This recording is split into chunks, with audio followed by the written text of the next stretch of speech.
नमस्कार। My self doctor Ranjana मंडल। मैं Nobel multi speciality hospital में कार्यरत हूँ, एमडी मेडिसिन की पोस्ट पे एज कंसल्टेंट फिजिशियन। और आज का विषय है हमारा विटामिन डी डेफिशिएंसी।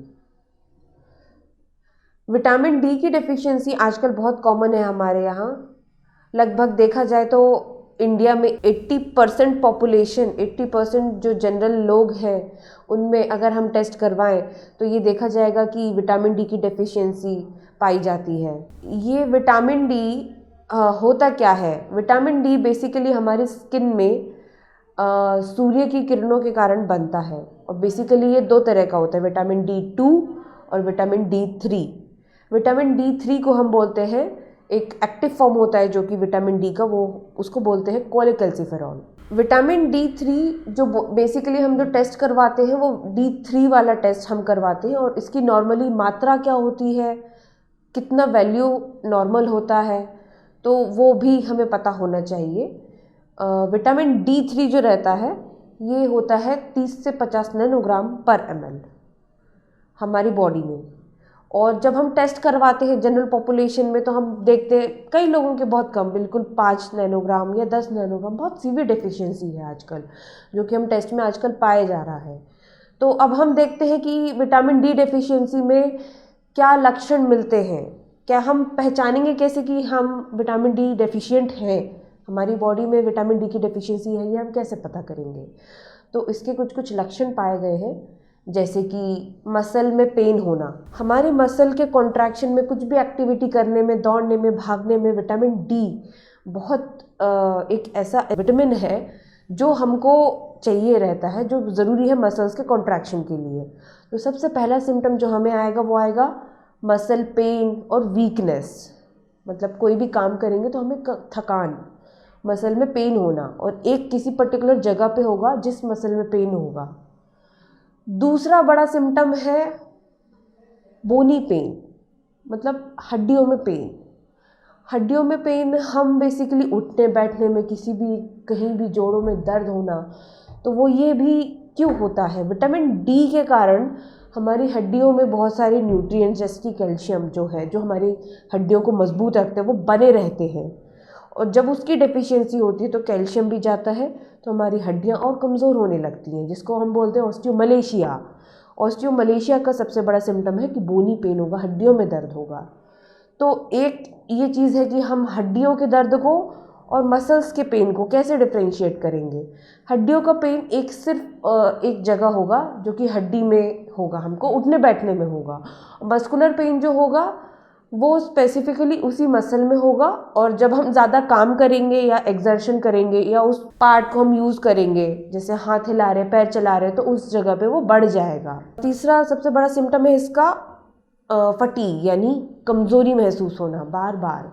मतलब जब हम विटामिन डी की डेफिशिएंसी होती है तो जैसे मसल्स तो हमारे वीक हो रहे हैं, हड्डी में भी कमज़ोरी आ रही है, साथ ही साथ इसमें हमें चलने फिरने में थकान, कुछ भी कर लो उसके बाद हमें कमज़ोरी महसूस होना, ये सब भी हमको साथ में होने लगता है। एक और इसका एक बड़ा सिम्टम है, हमारे ब्रेन में जो कुछ सेल्स होते हैं उनमें इनके रिसेप्टर्स होते हैं विटामिन डी के, जो कि हमारी मेमोरी पे इसका अफेक्ट रहता है इसका।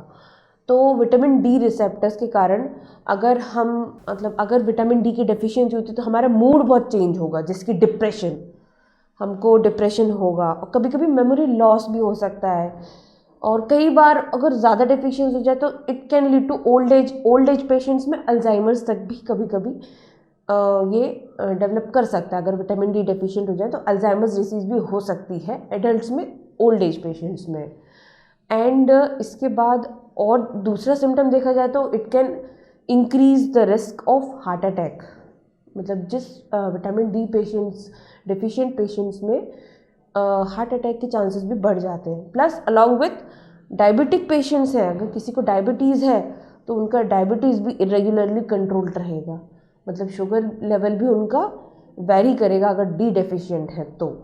और एक और नया लक्षण है विटामिन डी डेफिशिएंसी का कि जैसे कुछ लोगों में जैसे अस्थमा है, तो अस्थमा के अटैक भी बढ़ सकते हैं अस्थमेटिक पेशेंट्स में अगर हम विटामिन डी डेफिशिएंट हैं तो ये कुछ कुछ लक्षण हो गए जिससे हम पहचान सकते हैं कि विटामिन डी डेफिशिएंसी जो है वो हम कैसे पहचानेंगे। तो अब विटामिन डी डेफिशिएंसी में हमें क्या करना है, बेसिकली करना है धूप सेकना है। धूप सेकिए। अगर आप गोरे हैं तो कम से कम आपको 10 से 15 मिनट धूप में आपको बैठना है, धूप सेकनी है। आजकल हम ये चीज़ बहुत इग्नोर करते हैं। ठंड के मौसम में तो हम धूप सेक ही लेते हैं, मगर हम गर्मी के मौसम में हम बाहर नहीं निकलना, कहीं जाना तो गॉगल्स पहनना और सनस्क्रीन लगाना। तो जो हमको जो विटामिन डी हमारी स्किन में मैन्युफैक्चर होता है वो उतना नहीं मैन्युफैक्चर होता।